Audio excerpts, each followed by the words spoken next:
welcome to the .NET Community Stand-Up. I think it's working. It is. That transition was nice too. I know, we have new transitions, Yeah. so it's going to be super fancy. Looks like we started, on YouTube and Twitch. Okay, cool. Hi, everyone. What do we have in the store for today? We have some productivity goodness. I think that's what we decided to call this episode. That's what we went with, I think. Ooh, okay. I'm Kendra Havens, Program Manager on .NET and Visual Studio. My co-host is Cody. Hello. Good morning. He works I'm in Cody. VS for Mac things. And today in the studio, I have one of the devs on my team. Hi, I'm Andrew Hall. Yeah, I do things. You can see me on GitHub all the time for Roslyn. He's making the stuff. It's great. Actually, speaking of all of this stuff, so we have this app that is basically our playground for all new features that we've checked into Visual Studio, and we recently actually updated it to include all the 16.2, 16.3, and 16.4 like code fixes and refactorings. So that's what we were going to go through today. It's super easy to grab up on GitHub. You can go to now my HDMI isn't working. You can go to a blank screen. The demo And will be a little bit harder. Okay. I can hop over to it on my screen. Oh, that's true, because part of the demo is going to be that all of these could work on both VS on Windows and VS for Mac. Most of them. Yes. Let me share my screen here. Share screen. All right. Let me know if you guys can see me. I guess I can check it out. I can see your screen. You might be demoing all of these today. That's Okay. dangerous. All right, so here is my screen. It is Mac OS, and I'm gonna close some of these tabs. All right, so here is the GitHub repository that we were speaking of. So if you want to check out these productivity features that we have in Visual Studio and Visual Studio for Mac, simply go to Kendra's GitHub. And Kendra, it's github.com/Kendra Havens. We also have a short link. It's just aka.ms/netfeatures2019. Oh, we do. Sweet. Yeah, aka.ms/netfeatures2019. And that will take you to this page, which has a ton of awesome fixes. So we have some instructions on how to clone it, of course. And we also have a README, which includes some of the fixes here. Now, for you Mac fans out there, these control shortcuts aren't exactly what you'd use in a Mac, but we will be updating with a branch that's Mac focused so that we could have some of the Mac shortcuts and whatnot for you. Is there anything else you want to share on this particular page? No, I think that's good. All of this page is basically a direct translation from the release notes. If the release notes had like actual coding examples instead of just sort of pictures, use pictures a lot. Yeah, and you can also, it's GitHub, so you can hop through, look at some of the code and whatnot, but let's look at it in an IDE called Visual Studio. So here we are in Visual Studio for Mac. What we're looking at today is you can see that these updates along the side here roughly correlate to the updates in Visual Studio in which these features are present. Of course, the versions are a little bit off between VS for Mac and VS Windows, but the good news is that the VS for Mac side, we take the Roslyn fixes and updates as soon as Andrew and his team and anybody else commits them, so we get them pretty quickly. So like the versions might not line up directly. They line up perfectly on the Visual Studio Windows side. Again, if we make a Mac-specific clone of this, we may then make sure that the files are lined up. All right, so a few that I want to show off. The first one is not only a cool fix, but also features some of the C#8 improvements that we have in both Visual Studio and Visual Studio for Mac. So if I hover over here, I'm using the 8.4 preview of VS for Mac. This is not actually even out yet. It should be in a few minutes, but it's not out right now. So you guys get a nice sneak peek of what we have to come. But what I'm going to do here is hover over this switch statement, and I get my little light bulb here. So I'm going to expand that. And I see that I now have convert switch statement to expression. Two things I want to point out here. First, of course, the fact that I can convert a switch statement to an expression. And the second thing is that I have this nice little diff fix here. So if you used VS for Mac in the past, you may have noticed that when we updated the new editor, we kind of lost this diff view, and now it's back. And that, not to get on a VS for Mac tangent too much, but that's one of the that's one of the things that we're working on right now. Is as we've introduced the new editor, we are bringing back some of the features that that were lost in that transition, and this is one of them. And we're iterating on this as well, so there'll be improvements in this experience as well to kind of more match how it is on VS Windows. And on VS for Windows, you can toggle through with your keyboard or whatnot and see the previews of each of them. Those are things that we're going to be adding here to VS for Mac as well. But so keep an eye out for those. But anyway, clicking on this converts. Oh, oopsie, that's not good. Let's try that again. When you do it live, it always fails, right? I have a rename session active. That's right. I'm just going to close this out and start over. So now we get to see how fast the IDE opens a solution. So that is handy. All right, so let's wait for everything to spin up here in the background. And show potential fixes. Convert switch statement to expression. There we go. So there it was able to convert that switch statement to an expression. That's pretty cool. And if I wanted to go back, I can, use Control-Z. There's a few more that I want to show off. If you hop over to this 16.4p2, now this is, as the name implies, this is pretty hot off the presses. So again, this kind of shows how quickly both IDEs take these fixes as they come in. But I'm going to hover over here. I'm going to make the local function static, and there we go. Add static to it. How's the Windows side looking, Kendra? We are still working on getting my machine connected. No problem. I will keep talking. Cool. Another thing that we have is add local. So that one's not fully implemented here. Wait, let me see, where does that come in at? So we have fixed formatting. That's pretty handy. There's a bunch of these different fixes that we have in place. Now let's see what we have in P1 of 16.4. Was that one that was pretty interesting about, generate parameters. So as you can see now, as the comment that Kendra has in here, if you place your cursor over the method name, quick info will then display the supported styles and XML comments above your code. So we have this XML comment above the code, or HTML, what have you.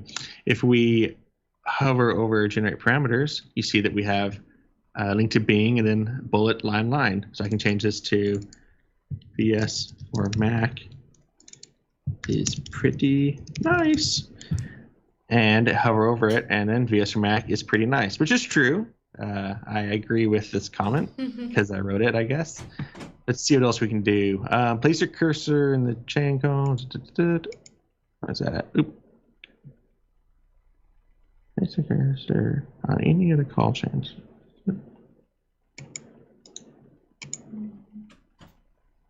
There you go. Yep, wrapping. Nice. Wrap call chain and wrap online call chain. So there we go. Again, and that's like this, This is such a beautiful feature. Yeah, it's a beautiful feature, and just for me, it is like I am still so excited that we're able to integrate these features so quickly with our friends on the VS Windows team. If you've used VS for Mac before, this type of integration has been kind of a long time coming. So being able to do this is just like is amazing. Yeah, I absolutely love that. Seeing my work just kind of like spread out across a lot quicker now. No, I know, and your work is amazing. This kind of stuff is great. I don't remember. I want to say the wrapping call chain was actually a community member that checked that in. I think it was. Yeah. Yeah. And the funny thing was, I think a lot of the wrapping call chains, like that's not. I think some people were saying it's not super common outside of like the compiler, outside of Roslyn or Net Frameworks or NetFX. So. Before I joined this team, I would say the only time I saw it was in long like link queries where you would do chaining of like .where and stuff. And then you joined this team, and then I joined this team and it was everywhere, and I was like, oh, I don't write like that. So this is something that we might use a ton. Yeah, cool. We're still working on getting the HDMI hooked up. No problem. I keep talking. This comment actually points to one of my favorite features, and that's the Intellisense imported type filter. So Intellisense, I'm going to turn it on here in VS for Mac, but if you have show import items enabled, that's what we call in VS for Mac. I think it's called unimported completion of unimported types in VS Windows. We should probably, standardize those names, but it's a pretty cool feature that you can see if you scroll down. We have all of these different completions available from types that are not yet imported. So if I want to add an async flow control, I can click on that, and it will be added to my project as well. So I'm not entirely sure. I'm trying to quickly read what this does on the Windows side. I don't know if I can go ahead and do this one. Cam again had the brilliant rescuing suggestion of why don't I just join on Teams and share my screen instead of being hooked up through everything. Kendra, Perfect. Can you move a little bit closer to Yes. the mic? Sorry about that. There you go. Okay, so yay! I think that worked. Everyone can see my screen. Awesome. Yeah, I can see it. It's perfect. Hooray! Okay, we made it. Which one were you on? Was that 16.4 preview one? 16.3p2. 16.3p2. Okay, thanks. Oh yes. Okay, so the Intellisense filter. So if I uncomment this and I start typing JSON convert, you see I get all of these JSON, like Newtonsoft.json libraries, even though if I scroll to the top of my file, I don't have the using statement for Newtonsoft.json. So I'm getting completion for types that I don't have imported, and it's just showing like, what's there. So a lot of people really like this feature. We added this earlier, but some people, I polled like an audience once when I was giving a talk of our MVPs, and about 30% of them were like, no, this would be way too much. Like, I need a small completion list. So you can actually now filter out completions for unimported types with this little plus symbol. Oh my gosh, that's amazing. Yeah. So we're trying to easily allow both scenarios. And I think you can turn it off by default as well in tools options. So, yeah. Sweet. Well, It's Alt-A to do it as well. Yeah.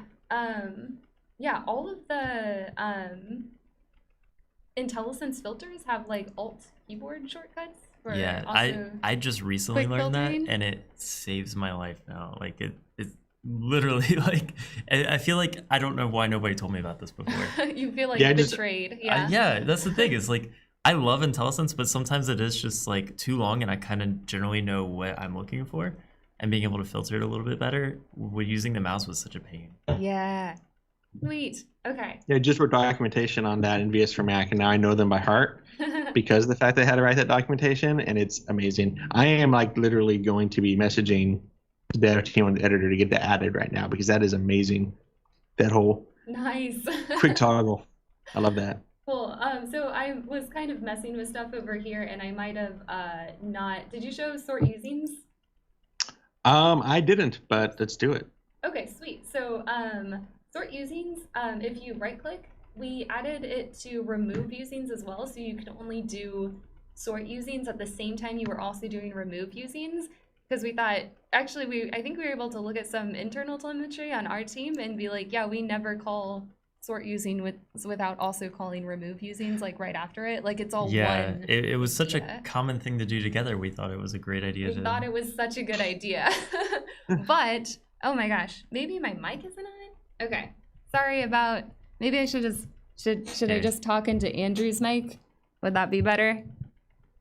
Okay, sorry everyone.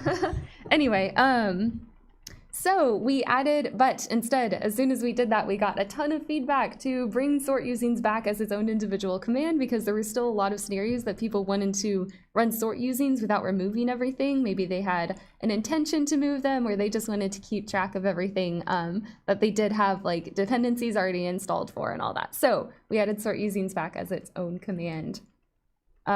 Cool. And you did, let's see, convert switch statement to switch expression. Should I do generate parameter?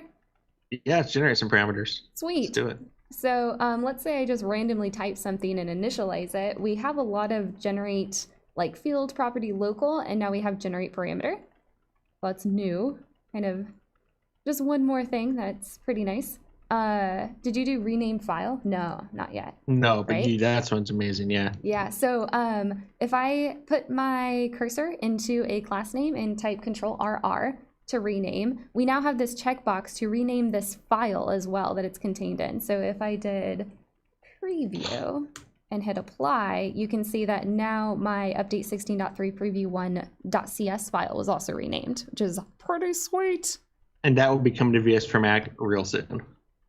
Keep tuned in. Yeah? Yeah. Okay. Yeah. And you showed off the awesome XML.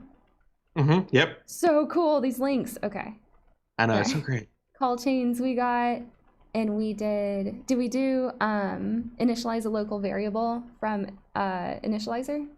I did not, but let's do it. Cool. So if I just randomly type in an initialization, I can introduce a local now to kind of keep it. Yeah. And it brings you to the rename dialog and everything.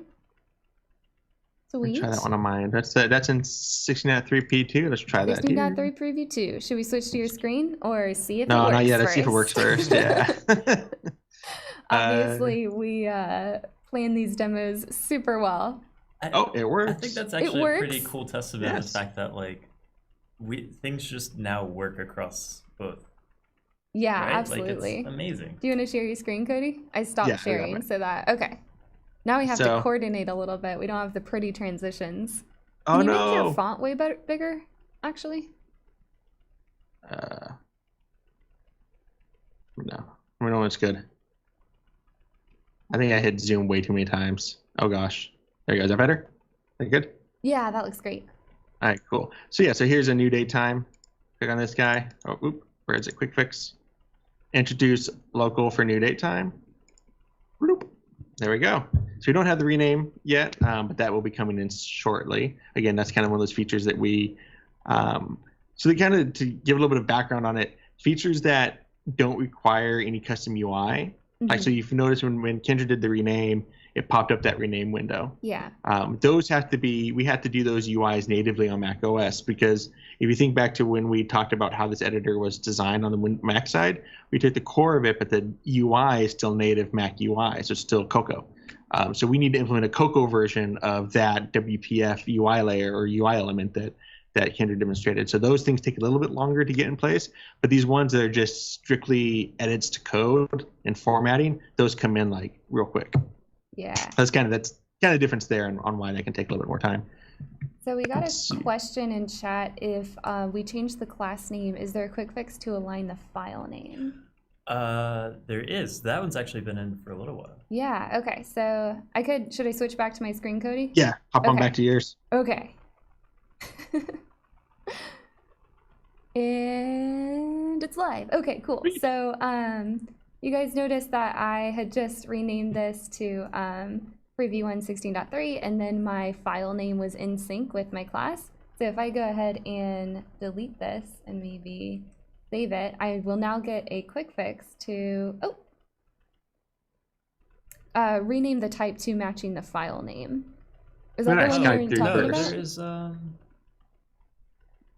Oh, you know what? Hang on. I have to always remember the path for this.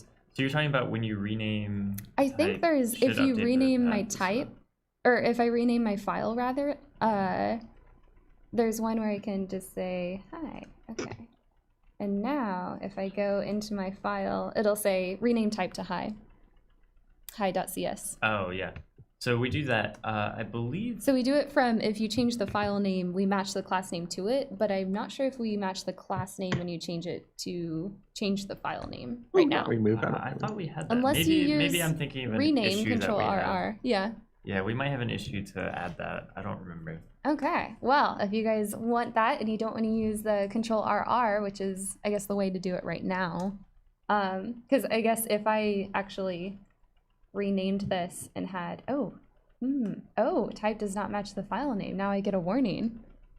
And Yeah, just so Yeah. Go ahead. that one is features like this that are just automatically changing behavior. Mm-hmm. We have to be a little bit careful about for how we sure. introduce them. So Definitely looking for feedback on that if you have any. But that was our best effort to keep things, assuming that you like them the way you have them already, then we want to keep it in line. But if you don't have them matching, there are other ways to make them match. That makes sense. Cool. Yeah, and that is the feature that Kendra just demonstrated of matching the type to the file name. That one does work on VS for Mac. So just, you know, another live test that I did to confirm.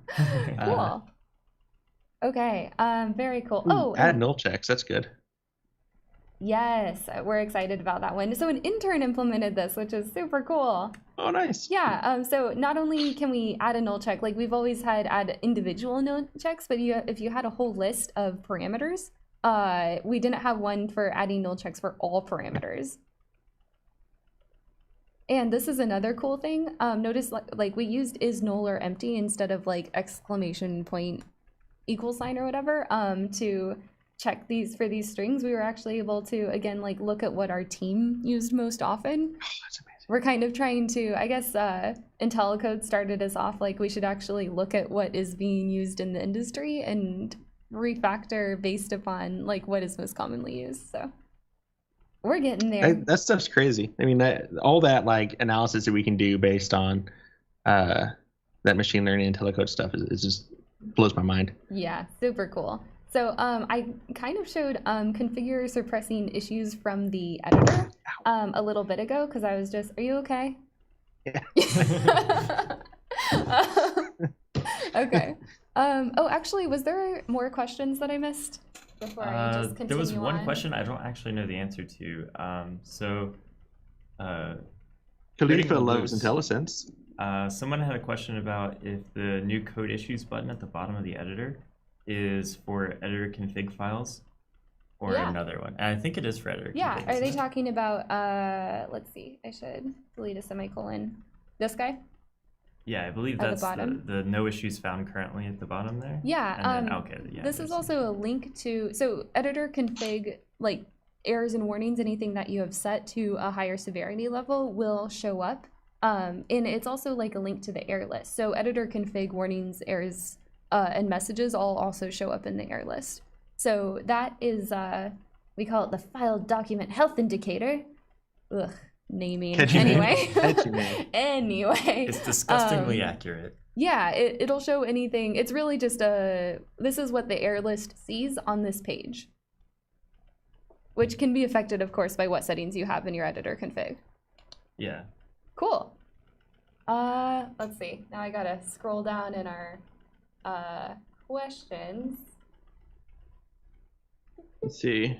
Hello to Nestquick from Ukraine. How you doing? Calling out to people I see. Yay! And then I think, did we cover the null check for one line? I believe it does. So you can set editor config to prefer like one line for null checks, right? Oh yeah. I feel like our refactoring didn't include that yet. which one's this?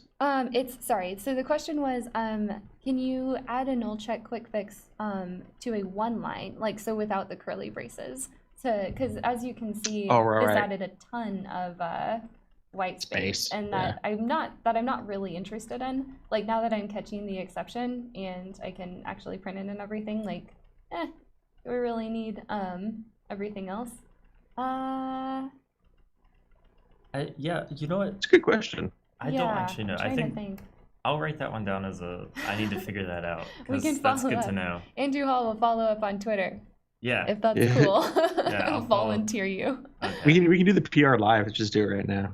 No? Yeah. Okay, fine. Yeah, let me code that up real quick. Yeah. Ooh, the next question is, can I explain the difference between FX cop and style cop? Let me think. Can you use both? Does it work similarly on Mac and Windows? Or works about similarly already on Mac and Windows? Where we at? Which question is this? From Alex. Can you explain what the difference is between FX cop and style cop?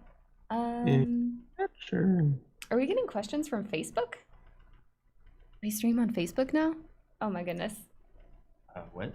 I'm actually drawing a blank on this. I feel like we talk about FX cop all the time, and style cop was like an earlier iteration. Yeah, so I'm a little bit more up to date on the like analyzer side of this, which for it. so StyleCop used to be like a separate plugin, right? You can only use it in the editor, as far as I know. I didn't use it a ton, so some people may be able to correct me if I'm wrong on that. So when we added the ability to do analyzers, we ported a lot of the rules from the original StyleCop to our StyleCop analyzers, which then can run in the editor, but also since they're a NuGet package and analyzers can run with build time as well, you can just have them as part of your CI runs. I don't know. I don't know what the difference between FXCop is. I kind of grouped them together in my mind from usage, but I never really used either of them heavily, so I don't know if the question's about the analyzers or the difference between StyleCop and FXCop. Mm. Well, I did a quick Googling, and yeah, I'd say that's more of a research project. I feel bad because I probably wrote what the difference is somewhere in docs and then forgot about it because it was several We're at months so many ago. docs though. It just yeah. Yeah. Okay. Cool. Let's see. If nobody can see me, I'm not Oh, that's some. right. HDMI Yeah. one didn't work. Let's go It's back okay. to Teams. No, I like it just like some guy just talking in the background. Who's he? Sorry. Okay. What else was I on before we got to that question? I really should be able to answer that anytime. Okay. Oh, right. Oh, cool. Okay. This is what I want to talk about now. So I showed this before. It's being able to, when it like first shipped in preview, because I was geeking out about it. So you can now configure and suppress certain code styles directly from the editor. So let's see, I'm getting a little bit hard to use because things pop up. But if I wanted to like reset my use explicit var type, I can change the severity here, and I can also change, come on, the code style. Ah, there we go. Okay, so I can also change like prefer var elsewhere or prefer var for explicit types. I can actually set that to false, things like that. And then I can also, in that setting, will update my editor config, which is pretty cool. That is great. Yeah, that's handy. Yeah. I'm just totally geeking out about it. So I showed this a bit earlier, but yeah, you can still like try it out and configure it with this example solution. Sweet. Okay, so something that we're really excited about is go to base. So you can navigate easily up the inheritance chain. You can use Alt Home and just put your cursor in that element that you want to go to. So let's see. So I put my cursor in C and I hit Alt Home and it jumps me into I. If you have multiple bases that you're inheriting from, I'm pretty sure it'll open a Find All References pane where you can choose which one you wanted to go to. Since this is also such a common thing people want, we put it in the right-click menu as well, so you don't have to remember it. So we're excited about that. One That's thing great. also, yeah, along the lines of those cool nifty XML comments that we saw earlier, we now have the ability for overridden methods to inherit the XML comments of the method that they're overriding. So here I have class D, which inherits from my C class, overriding this method. And on the method it's overriding, I have this method does something, and that's my summary comment. On this method, I have no comments, but when I hover over it, I get the quick info for the method that it overrided. Okay. It's the little Ooh, thing. it works Yes. on Mac No. too. It's inherit doc. Really? It's- Oh my gosh, that's so cool. It's way better Yeah. than seeing inherit doc as just like by itself. It's Yeah. Oh, it's so sweet. Okay. Honestly, it's one of those features that once I saw it, I was like, it feels like this was already there, and then I went back Mhm. without it, and it just was horrible. I know, it's a it's so small thing, strange. Totally. but there was one question: if you can debug JavaScript on VS. The answer is yes. Yeah. Quick answer. There are docs on docs.microsoft.com for that. VS Sweet. for Mac as well. Yep. When we would need brand new JavaScript editor in VS for Mac, that is based on the same as VS Windows. So you get all of the good performance, and you should have a similar experience. Sweet. So we also have JavaScript and everything. Yeah. So just real quick, did you already show make local function static? Anyway. I think so, but it's worth showing it again. So you can kind of qualify everything. So again, just place your cursor inside of a local function, and if it qualifies as it can be made static, we'll offer the refactoring for that. So you can have some more predictability in your code. Definitely make everything static. Make everything static that Just you can make static. Whenever possible. And lastly, I can uncomment this, and I can add a variable explicitly to a local static function. So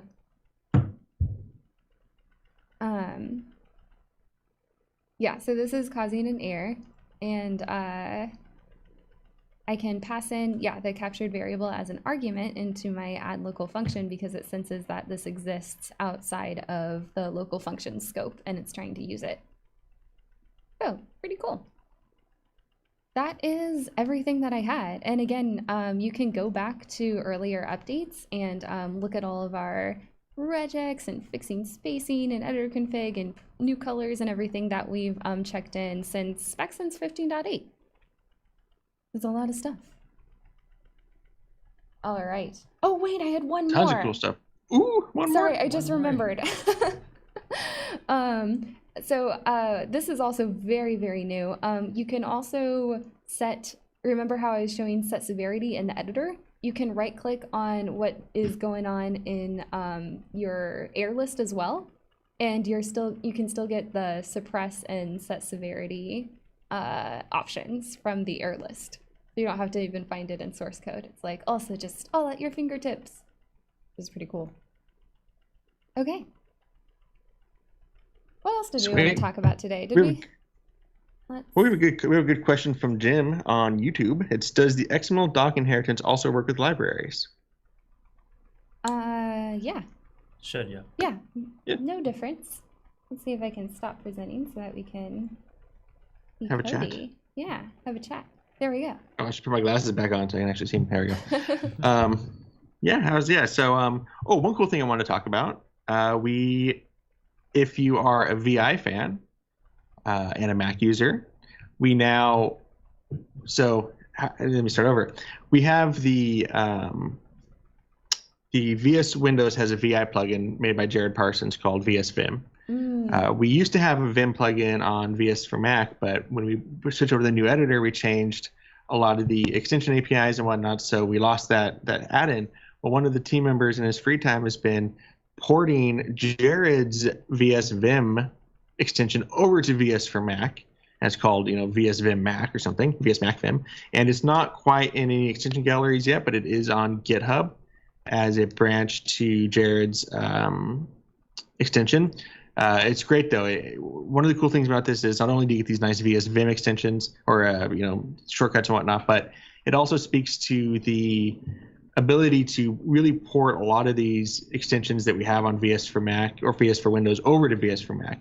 And we'll have more information how to do that shortly. We're kind of in a test phase of making sure that a lot of these work, but it's a pretty exciting development. And though it's not something that can really be used right now, it should really help us extend that ecosystem as we get further into the future. So keep an eye out for those.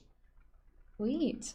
Yeah. We got a question. What's the intention for the previous rule set files now that the severities can be set in editor config? And if the way forward is editor config, does a way exist to port rule set settings into editor config? I love these questions. They cut right to the heart of the issue. Yeah. So yes, the way forward is editor config. We are trying to move away from rule sets, but editor config doesn't yet support everything that rule sets did. So we can't push for people to port right now, I guess, unless they're starting a new project. And we don't have a good porting tool yet. No, and part of that is just because of the differences between rule set and editor config, because if I remember correctly, rule sets apply across a single project or solution, right? Mm-hmm. Whereas editor config is very contextual based on the folder structure. So it's slightly different, and traditionally .NET had been a little iffy about folder structure and files, and we're moving more towards what you see on your file system is what you see in your project. You see on your disk. Which is where editor config is great, but rule sets still have the ability to do it across all of the single project solution. So that it's a little bit easier for some scenarios, and there's no direct port, right? Like, because if you make a rule set and it applies to certain scenarios, making an editor config that does the exact same is non-trivial. So I would say, I believe the guidance on that is, if you're moving forward, use editor config. If you have rule sets and they support what you're doing right now pretty well, keep using them. I don't think they're going away per se, but yeah, no, I think we'll support them forever. Yeah, for sure. Cool. Here we have a good question from Boss Fighter X. It says, can we create apps with .NET for Mac? And the answer is yes. You can either use a console application, you can use .NET Core, and create a .NET Core console app. For UI applications, we have Xamarin.Mac, which allows you to use C# and .NET to write Mac UI applications using Cocoa. So you get a native. Think about how Xamarin gives you native UIs for iOS and Android. It also gives you native access on Mac as well. So you can make full Mac applications using Xamarin.Mac. And that's actually partially how the editor works, is it uses that native UI on top of the .NET code. So there's a lot of good apps out there. Play around with it. It's a lot of fun. So. Definitely. Okay. James, just before I forget, James asked us to share any templates, extensions, or done awesome things for Visual Studio or Visual Studio for Mac. He tweeted it. Oh wait, that's right. I gotta share my screen. So I wanted to call out everyone who responded to us. So let's go ahead and switch to Teams. We got these cool transitions, but they kind of look like they froze. Yeah. Instead of being cool anyway, it takes a bit to get used to the delay that happens because you're in a transition. Yeah, we'll figure it out sometime. Right. So a couple people responded. They didn't have a blog post for it, but Ryan Davis created a light switch for quickly toggling dark and light mode in Xamarin Apps or VS for Mac, which is pretty fun. That's great. Yeah. I'm not still not a dark theme person. Hey, sometimes being able to toggle is good. Yeah, no, it's great to toggle because I can always turn it off. Look, so is the cat. The cat frowns when you toggle it into light mode. The cat is it's a nocturnal cat. So. That's true. Much like Cody, it is a nocturnal cat. And the second one was another person recently made a template for Xamarin Forms that includes property change.body as a basic implementation for a login screen using Xamarin Auth. Cool. And that was from MT Gamers. That's great, thank you. Yeah. Cool. Anytime you can speed up and organize the Xamarin Auth and all that auth stuff is a great advantage. So thank you for that. Yeah. Let's see if okay. Cool. Let's see. Any more questions? Can we get SDK style, i.e. shorter project files for Visual C or C++? That would be good. I'm wondering where that is on their backlog. Is C++'s backlog on GitHub or developer community? I believe developer community. I've never actually filed an issue on GitHub there, but I have gotten traction on developer community from them. I assume SDK style is on their backlog because people always tend to ask for it, but depending on how highly voted it is, I don't know if they're prioritizing it. So if I find it later when I'm searching, I can tweet about it and you guys can upvote it if you're interested in that. Oh my gosh, yeah, vertical tabs are totally now in preview. Oh, yeah, we could show tabs. that off. I actually haven't used it. I know I have it installed on my machine. It is in preview? Yeah. Oh. Yeah, we blogged about it and everything. And that was that had 700 votes on developer community. I've been using them. Bananas. You've been using them? Yeah. And you said you wouldn't demo anything today. Do you want to plug in? So here I said I've been using them, but I don't have them on this laptop yet. Vertical. I'm a little bit behind on my laptop.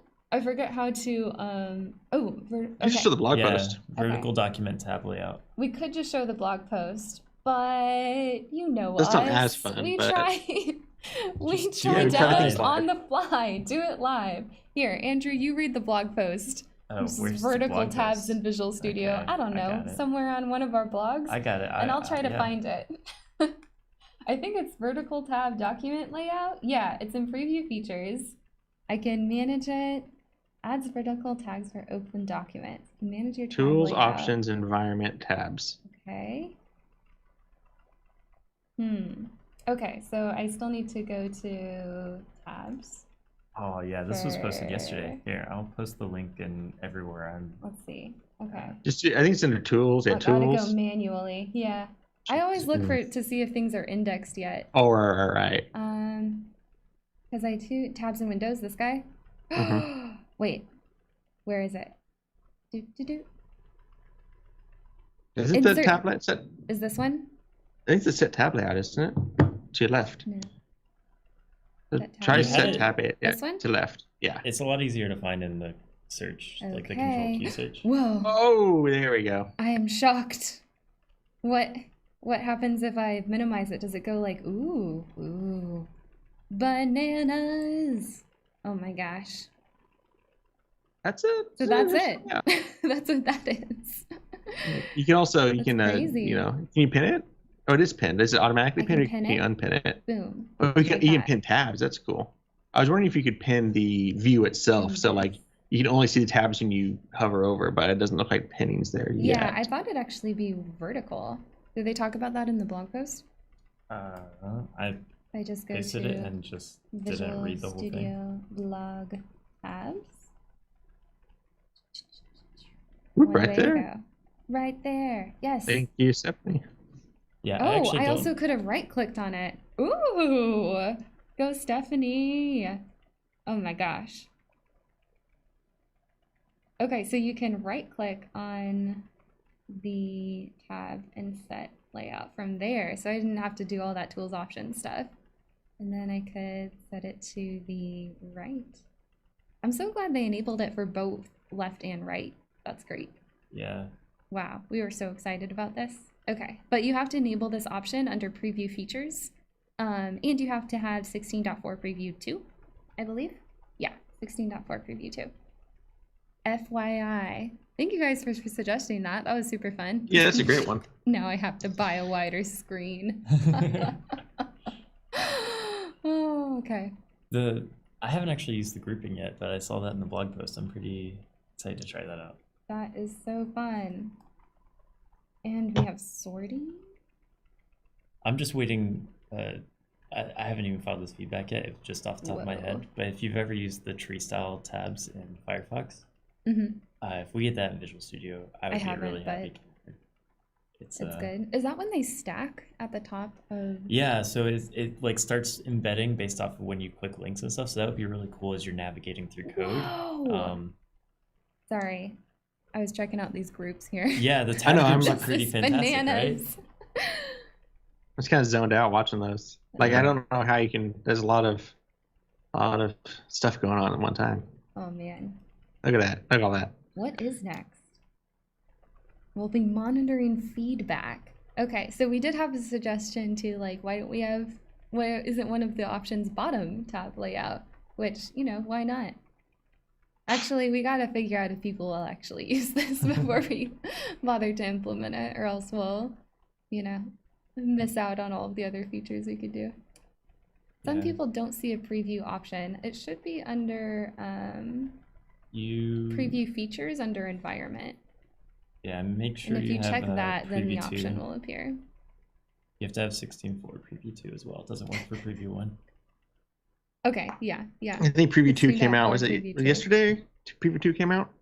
So check for updates if you aren't seeing that. But P2 came out yesterday, I believe. Cool. Or was it Tuesday?